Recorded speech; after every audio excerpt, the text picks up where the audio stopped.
Hey guys, today we're reading chapter 5 from Super Fudge. It's called Small Ones Are Sweeter.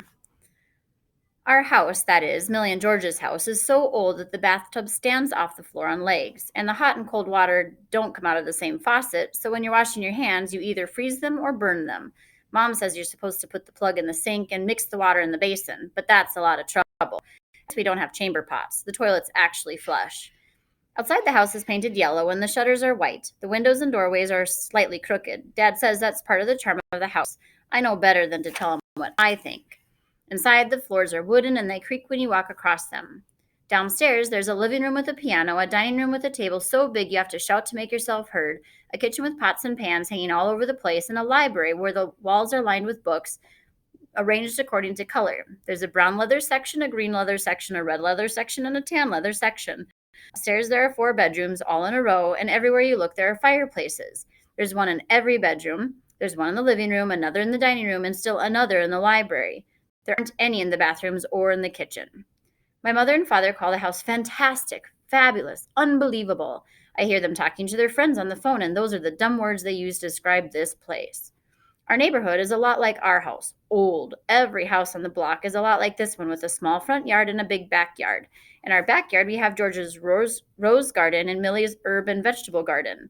The first day we were here, Dad bought a stack of books with titles like Know Your Roses, Know Your Herbs, Organic Vegetables and You, and my favorite, The Agony of Beetles in Your Garden. You don't have to worry about beetles in New York, did you, Dad? I said at dinner. That's enough, Peter, Dad said to me. That's enough, Peta, Fudge repeated. Cut that out, I told him. Cut that out, he said back to me. Fudge's new game is repeating everything I say. He's really driving me crazy this time. Pass the salt, please, I said to Mom. Pass the salt, please, he said, laughing. I pushed back my chair. I can't take it anymore. I mean it. Do something, will ya? I begged my parents. But he was already at it. I can't take it anymore. Do something, will ya? And he laughed so hard he choked. Dad turned him upside down and whacked him on the back. I want you to stop doing that, Fudge, he said. Do you understand? I don't know why my parents are always asking him if he understands. He understands just fine.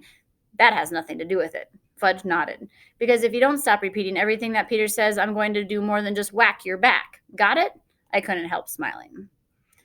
Mom has this thing that's called a snuggly for carrying Tootsie. She carries it around her neck, and Tootsie sits into it and rides right next to Mommy's middle. It looks very comfortable. Sometimes Dad carries Tootsie in it too.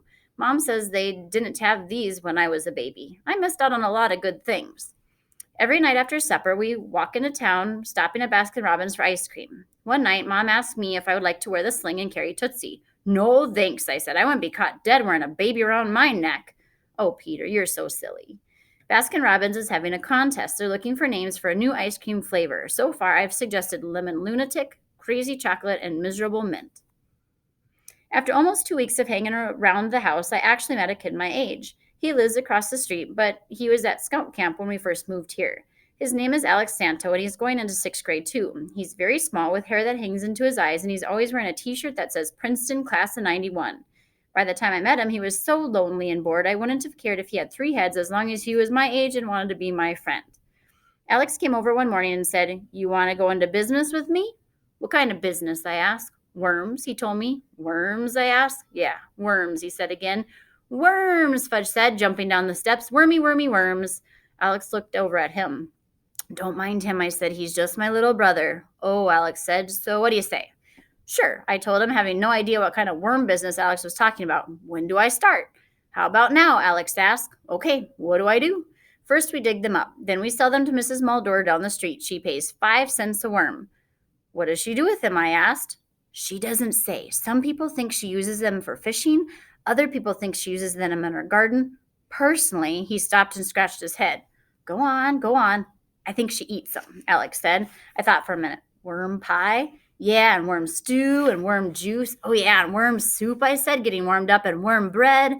Oh, yeah, that's the best, Alex said. Nice soft bread with little worms here and there.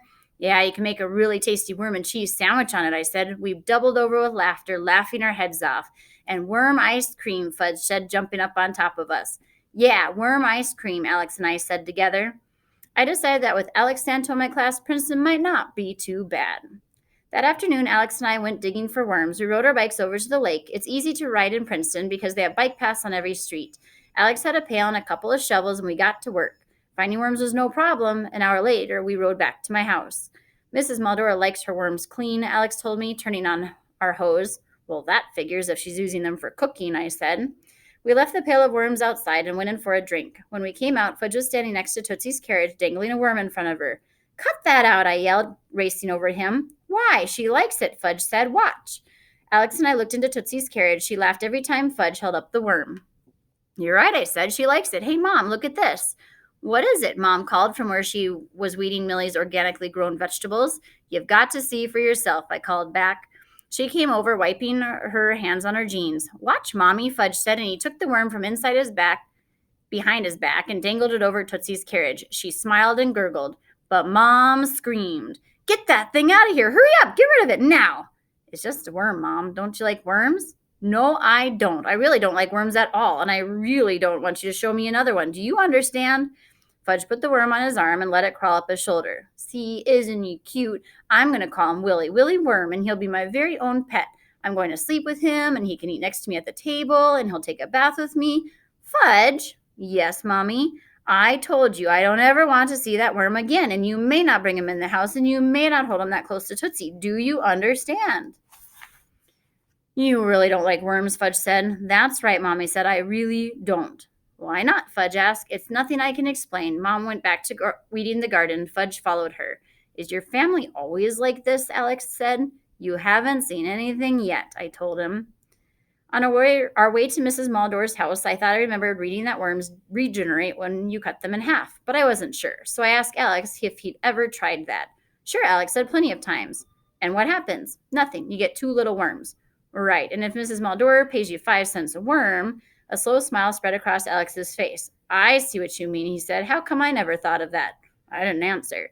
We dumped our worms out on the sidewalk and cut all but one in half. That one was big enough to cut into thirds. So now, instead of 16 worms, we had 33. Mrs. Maldor lived in an old house that was painted gray with blue shutters. Alex rang her bell. A big, round woman with hair the color of her house and glasses halfway down her nose came to the door. She wore sneakers and blue jeans and a red and white shirt. Well, hello, Alex. Long time no see. Hi, Mrs. Maldor. Alex said, I've got a partner now. She looked at me over the rims of her glasses. I'm Peter Hatcher. We just moved in down the street. She kept looking at me, so I kept talking. In the Wintman's house, Millie and George Wintman, they're friends of my mother and father. We're just here for the year to see how we like being away from the city. Are you finished? She asked. Yes. Good. Let's get down to business. We've got 33 for you today, Mrs. Maldor, Alex said. Real beauties. 33. She held up the jar and studied them. They look awfully small. Small ones are sweeter, I said. She gave me a strange look this time, so I quickly added, they'll get bigger later in the summer. Really? I should think they'd be at their best right now. Oh, no, I told him. They'll be getting fatter and longer by August, and by September, they'll be in their prime. Is that a fact? She asked. Uh-huh, I said, praying that she wouldn't guess I didn't know what I was talking about. Well, live and learn, Mrs. Maldor said. She went inside and came back with her wallet. You know, she told us, I could go down to the filling station and buy a container of worms, but I think freshly dug ones are so much better. She opened her wallet. Let's see, 5 cents times 33 worms, that's $1.50. She handed the money to Alex. Excuse me, Mrs. Maldor, Alex said, but it's $1.65. Mrs. Maldor laughed. Can't fool you, can I, Alex? No, Mrs. Maldor, not when it comes to math. Would you like more worms next week? Of course, as many as you can bring me. You can't have too many worms, you know. Alex gave me a look, and we thanked Mrs. Maldor and walked away. Once we were out of earshot, Alex said, small ones are sweeter, and he gave me an elbow in the ribs. Worm soup tonight, I told him, and we exploded laughing. After supper, Mom got Tootsie into her sling, and the 5 of us went off to Baskin-Robbins. When we got there, Fudge walked up to the girl behind the counter and said, worm ice cream, please. Beg your pardon, the girl said. Worm ice cream, he repeated. We don't have... For flavor of the month, Fudge told her, worm ice cream. Are you saying? She began. Yes, he is, I said. Worm, that's W-O-R-M. I can spell, the girl said, annoyed, but I really don't think that people would go for that flavor. Some people would, right, Peta? Sure, I said. Some people right here in this town might think it's terrific. Look, kids, we're very busy tonight, so cut off the wise guy stuff and tell me what you want. I'll have a chocolate chip mint sundae with the works, I told her, and I'll have a fudge ripple cone, Fudge said, just like my name. Well, your name is Cone, she asked. No. Ripple? No. I suppose you're going to tell me that it's Fudge, right? That's right, Fudge said, chinning himself up on the counter. Cute kid, she mumbled to herself. Real cute. Have a good night.